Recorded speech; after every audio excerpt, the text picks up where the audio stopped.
तो Roman Reigns ने successfully retain कर ली अपनी चैंपियनशिप, और वही अपने एक तरीके से जो कि पिछले कुछ समय से हम देखते आ रहे हैं। मतलब एक तो चैंपियनशिप बहुत कम डिफेंड कर रहे हैं, और जब भी वो डिफेंड करते हैं तो इस तरीके से डिफेंड करते हैं, मतलब जे उसो को वो ऑब्वियसली बिना किसी हेल्प वगैरह के भी हरा सकते थे। और दूसरी चीज मेरे को एक समझ नहीं आई कि सोलो सिकोआ ने मैच में क्यों इंटरफेयर किया, जब आपने प्लान किया हुआ था कि जिमी यूसो आकर जो है वो टर्न करेंगे जे यूसो पे और तब रोमन रेंस मैच जीतेंगे, तो फिर सोलो सिकोआ का कोई पॉइंट नहीं बच रहा था उससे पहले मैच में आना और जे यूसो के ऊपर अटैक करना। मतलब ये वैसी चीज हो गई कि जे यूसो को रोमन रेंस नहीं हरा पा रहे हैं, तो दो बंदे आके भाई हेल्प कर रहे हैं रोमन रेंस की, पहले सोलो सिकोआ उसके बाद जिमी यूसो। तो थोड़ा सा ये मेरे हिसाब से ज्यादा हो गया, बिकॉज जे यूसो को इतने भी बड़े ओपोनेंट नहीं है रोमन रेंस के सामने कि रोमन रेंस उनको क्लीन हरा ही नहीं सकते हैं। चलो क्लीन आपको नहीं हराना था तो लास्ट में एक आधा मोमेंट ले आते हैं आप, पूरा मैच चलता क्लीन, और लास्ट में मोमेंट आता है जब जे यूसो उनको पिन करने वाले होते हैं और फिर वही वाला सीन करते हुए जिस तरीके से जिमी यूसो ने उनको बाहर खींचा और फिर सुपर किक मार के अंदर भेजा और फिर रोमन रेंस ने उनको ऊपर स्पेयर वगैरह मारी और तब वो मैच को जीते। तो वैसा कुछ दिखा सकती थी, बट वो जो बीच में सोलो सिकोआ आए वो इन्वॉल्व हुए वो थोड़ा सा मेरे को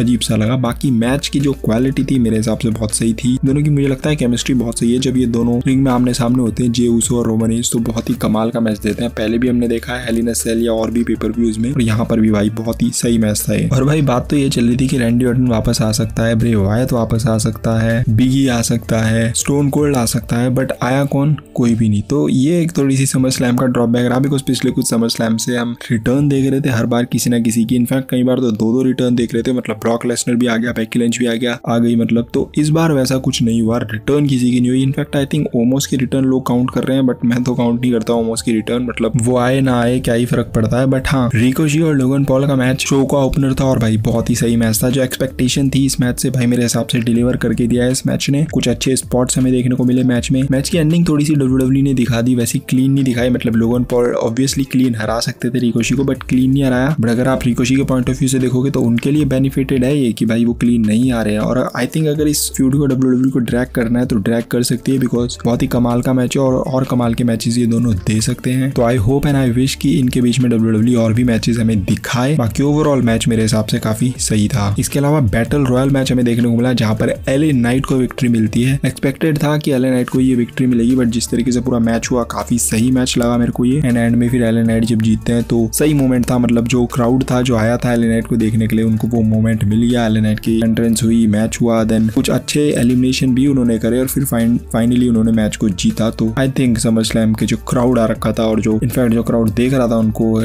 टीवी पर या कहीं पर भी, तो उनके लिए आई थिंक एक मोमेंट मिल गया समर स्लैम के लिए कि चलो एलए नाइट एटलीस्ट शो पर था और मैच भी जीता अपना। बाकी लेट्स सी ये मोमेंटम डब्ल्यूडब्ल्यूई कहां पर कैरी फॉरवर्ड करने वाली है। इसके बाद था Brock Lesnar versus Cody Rhodes का मैच। आई थिंक ये तो सभी बोल रहे हैं कि भाई जो ब्रॉक लेसनर कोडी रोड्स का मैच है ये अभी तक जो जितने भी 3 मैचेस इनके हुए तीनों में से सबसे बेस्ट मैच यही तीसरा वाला था। बहुत ही सही मैच था। जो कंपटीशन हुआ दोनों के बीच में इन रिंग वो बहुत ही सही था। एक चीज के बारे में काफी बातें हो रही है ट्विटर पे कि कोडी रोड्स ने स्टील स्टेप्स का यूज किया और रेफरी ने वहां पर डिस्क्वालीफाइड या ऐसा कुछ करा नहीं। तो मतलब डब्ल्यूडब्ल्यूई अपने हिसाब से भाई रूल्स जो है वो कभी भी चेंज कर देती है, कभी भी नहीं करती है जब उनका मन करता है। तो वो एक थोड़ी सी अजीब सी चीज लगी, बिकॉज फैंस भाई अब वो वाले फैंस नहीं है पहले वाले जिनको इतनी नॉलेज नहीं होती थी। अब सबको पता है कि रूल रेगुलेशन क्या है मैच के, कहाँ पर मैच डिस्क्वालीफाइड होता है, कहाँ पर नहीं होता है, किस तरीके से नहीं होता है। तो वो थोड़ी सी अजीब सी चीज लगी क्योंकि वेपन का यूज कर लिया बंदे ने, उठा के स्टेप्स को मारा था ब्रॉक लेसनर के मुंह पे, तो वो थोड़ी सी अजीब सी चीज लगी। But overall I think match बहुत ही क्लासिक था। जो एंडिंग थी मैच की वो भी बहुत सही थी और फिर मैच के एंड होने के बाद जो ब्रॉक लेसनर ने कोडी रोड्स को जो रिस्पेक्ट दिखाई आई थिंक वो बहुत ही क्लासिक था। तो ये कह सकते हैं आई थिंक कि कोडी रोड्स और ब्रॉक लेसनर की फीड तो ऑब्वियसली यहाँ पर ओवर हो गई है, बट जो ब्रॉक लेसनर है वो भी शायद अभी आपको थोड़े समय तक एटलीस्ट नहीं देखने को मिलने वाले हैं। आई थिंक अब जब कोई बड़ा पेपर व्यू आएगा मे बी सर्वाइवर सीरीज तब वापस आएंगे या फिर रॉयल रंबल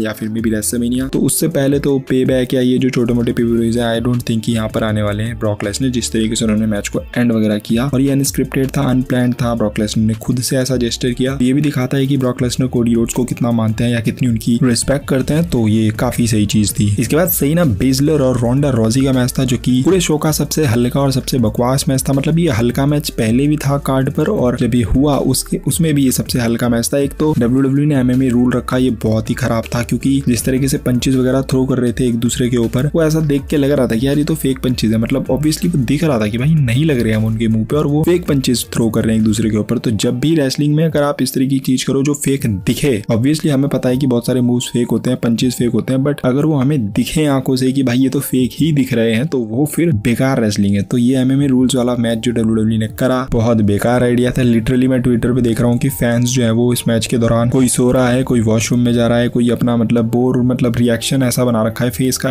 एक्सप्रेशन ऐसा है कि मतलब फर्क नहीं पड़ रहा उन्हें इस मैच से। तो बहुत ही लिटरली बोरिंग मैच था। बट मैच का एंड मेरे हिसाब से सही रहा, जिस तरीके से सेना बेजलर ने रोंडा रॉजी को हराया। रोंडा रॉजी ने ये चीज बोली हुई थी कि वो कभी भी सबमिशन से नहीं हारेगी, बट फाइनली अपने पॉसिबली आखिरी मैच में वो सबमिशन से हारी है। और हाँ, ये मैंने बोला था आपको कि रोंडा रॉजी का पॉसिबली लास्ट मैच हो सकता है, एटलीस्ट इस वाले रन में। कभी फ्यूचर में आएगी ऑब्वियसली तो बात अलग है, बट फिलहाल वो अपना जो करियर है यहीं पर एंड करने वाली है, एटलीस्ट अभी के लिए। तो सेना बेजलर को विक्ट्री मिली है एंड आई होप कि WWE उनकी इस विक्ट्री, जो उनको बहुत बड़ी विक्ट्री मिली है टू बी ऑनेस्ट, तो लेट्स सी WWE कितना उनको यूटिलाइज करने वाली है इस विक्ट्री का, या कहां पर सेना बेजलर को वो बुक करने वाली है, किस तरीके से उनका यूज करने वाली है। बाकी मैच तो भाई बिल्कुल ही बेकार था, क्वालिटी वगैरह सब चीज बेकार थी इस मैच की। गुंथर वर्सेस मैकइंटायर, क्लासिक कमाल का मैच। गुंथर ने भाई इतने कमाल के मैचेस दे दिए ना अपने टाइटल रन में, मतलब रोमन रेंस और गुंथर के अगर आप दोनों के टाइटल रन में अगर डिफरेंस देखोगे तो रोमन रेंस के मैचेस क्वालिटी वाइज भी काफी अच्छे रहे हैं कुछ मैचेस, बट कुछ मैचेस में इंटरफेरेंसेस वगैरह बहुत ज्यादा रही है। मतलब कुछ क्या, मतलब अधिकतर उनके मैचेस में इंटरफेरेंसेस वगैरह रही है। At the other side Gunther heel play कर रहे हैं, बट स्टिल उनके बहुत सारे मैचेस ऐसे हैं जहां पर उन्होंने क्लीन विक्ट्री हासिल करी है। ड्रू मैकइंटायर जो कि क्लीन नहीं हारने चाहिए थे, वो आज क्लीन हारे हैं, तो ये बहुत कमाल किया। और उन्होंने यही नहीं कि ड्रू मैकइंटायर को ही क्लीन हराया, उन्होंने और भी बहुत सारे ओपोनेंट्स को क्लीन हराया है। और बहुत ही क्लासिक मैच था, दोनों ने भाई तगड़ा मैच दिया। लास्ट में भी जिस तरीके से मैच एंड होता है, ऑब्वियसली थोड़ा सा एक स्पॉट दिखाया कि भाई मैकइंटायर जब गिरा तो वो रस्सियों पे गिर गया, तो वो ऑब्वियसली उसके सेंटर पे लग गया। एंड उसके बाद भाई गुंथर को लग गया कि हाँ ये मेरे पास मौका मिल गया, और गुंथर ने 2-3 मूव से लगाया, अपना फिनिशर लगाया और मैच वहां से एंड कर दिया। तो गुंथर को यहाँ पर WWE काफी सही दिखा रही है, और जो IC चैंपियनशिप का जो रिकॉर्ड है वो डेफिनेटली अब टूटने वाला है। मतलब जो लॉन्गेस्ट रेनिंग इंटरकॉन्टिनेंटल चैंपियनशिप का रिकॉर्ड है वो गुंथर के नाम लगने वाला है, क्योंकि अगर वो हारते तो यहीं पर हारते मैकइंटायर से, और अगर मैकइंटायर को उन्होंने क्लीन हरा दिया है तो फिर उनको अभी तो कोई नहीं हराने वाला है, ये बात तो श्योर है। Seth freaking Rollins versus Finn Balor, एक और अच्छा मैच क्वालिटी वाइज, दोनों की केमिस्ट्री सही रहती है। पिछला जो पेपर व्यू में इनका मैच हुआ था आई थिंक उस वाले से ये तो काफी बेटर था, क्योंकि वो वाले मैच के लिए मैंने बोला था कि यार इन दोनों किससे जो एक्सपेक्टेशन थी या जो मैच ये डिलीवर करके देते हैं वैसा मैच नहीं था वो, बट ये वाला था। आई थिंक ये मैच अच्छा था। मैच के एंड में थोड़ा सा यहाँ पर WWE ने दिखाया, डायमंड प्रीस्ट ट्राई कर रहे हैं कि हेल्प करे फिन बैलर की। फिन बैलर बोल रहे हैं कि नहीं अभी नहीं मेरे को हेल्प चाहिए, अभी मैं प्लान 1A पे चल रहा हूँ, जब ये नहीं चलेगा तो प्लान B में आऊंगा। फिर प्लान A नहीं वर्क करता है बिकॉज किक आउट कर देते हैं सेथ रॉलिंस कूड क्रॉस से। उसके बाद प्लान B के लिए बोलते हैं वो डायमंड प्रीस्ट को। डायमंड प्रीस्ट का मूड थोड़ा सा ऑफ सा हो जाता है बिकॉज वो पहले हेल्प कर रहा होता है, तो उस वक्त मना कर देता है Finn Balor, but still diamond priest try करते हैं हेल्प करने की, बट वो हेल्प उस तरीके से नहीं करना चाह रहे थे। मतलब कर तो रहे थे, बट जो उनका फेस का एक्सप्रेशन था वो ऐसा लग रहा था कि मतलब वो चाह नहीं रहे हेल्प करना, बट स्टिल उनको करनी पड़ रही है। पर वो हेल्प उल्टी भारी पड़ जाती है फिन बैलर को, और सेथ फ्रिकिन रॉलिंस अपना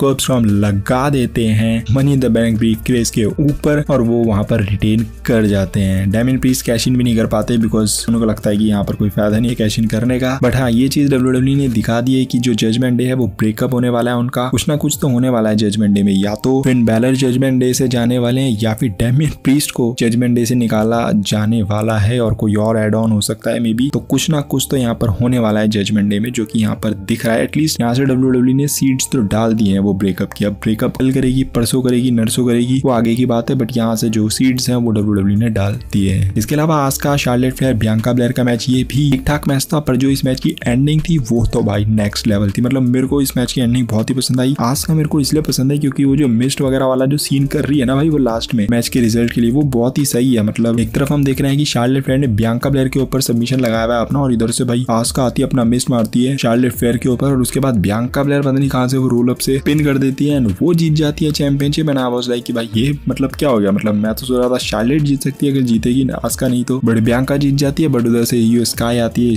ईओ स्काई अपना कैश इन करती है और सक्सेसफुली कैश इन कर लेती है। That means Iyo Sky is now women's champion. तो ये काफी सही चीज लगी मेरे को कि चलो ईओ स्काई अब बन चुकी है चैंपियन। बाकी हाँ, आस्का मेरे को मजा आ रहा था आस्का का रन देखने में, बट ठीक है चलो ईओ स्काई अब बन चुकी है चैंपियन। कैरी सेन भी आने वाली है, तो लेट्स सी किस तरीके से फ्यूड आगे चलने वाली है और ईओ स्काई को WWE किस तरीके से यूज करने वाली है। ओवरऑल काफी सही था ये। बाकी शो मेरे हिसाब से ओवरऑल बहुत ही सही था। मैचेस की क्वालिटी अच्छी थी, मैचेस की एंडिंग बहुत सही थी सभी मैचेस की। अगर आप देखोगे एक आधा मैच थोड़ा सा एंड WWE ने वैसा कर दिया, मतलब कुछ गड़बड़े कर दी, जैसे कि जिमी ओसो आए उसमें कोई प्रॉब्लम नहीं है, चलो ठीक है आपने दिखा दिया, बट जो सोलो सिको आए वो थोड़ा सा अजीब सा लगा। बाकी काफी लोग मैंने देखा इंटरनेट पर ये बोल रहे हैं कि जिमी ओसो क्यों आ गए हेल्प करने के लिए, क्योंकि जिमी ओसो को तो रोमन रेंस वगैरह ने अटैक किया था अभी कुछ टाइम पहले, तो वो नहीं की हेल्प करने क्यों आ गए। तो देखो यहाँ पर वो रोमन रेंस के साथ नहीं है, वो आपने देखा भी होगा कि रोमन रेंस वगैरह शॉक्ड थे और वो अटैक करने के बाद सीधा चले गए थे, तो उनको रोमन रेंस की हेल्प नहीं करनी थी, बल्कि उनको जे उसो को नहीं जितवाना था या जे उसो को जीतते पे नहीं देखना था। तो ये जे उसो वर्सेस जिमी जीमी उसो वाला एंगल WWE ने यहाँ पर बना दिया है। बाकी मैं ये बोलूंगा कि रिटर्न वगैरह किसी की नहीं हुई समरस्लैम में, जो कि एक्सपेक्टेड था कि किसी ना किसी की तो होगी, बट नहीं हुआ। तो वहाँ एक चीज थी जहाँ पर WWE ने डिसअपॉइंटमेंट छोड़ दी थोड़ी सी। अगर एक की भी रिटर्न यहाँ पर हो जाती तो ओवरऑल काफी सही ये पेपर व्यू हो जाता। बाकी ओवरऑल मैं इसको पेपर व्यू को थम्स अप दूंगा। बाकी आपको कैसा लगा पेपर व्यू या मैचेस वगैरह नीचे कमेंट सेक्शन में बता सकते हो। वीडियो पसंद आए तो don't forget to like, comment and smash the subscribe button. मिलता है मैं वीडियो अंदर, till then love you all, fight it out.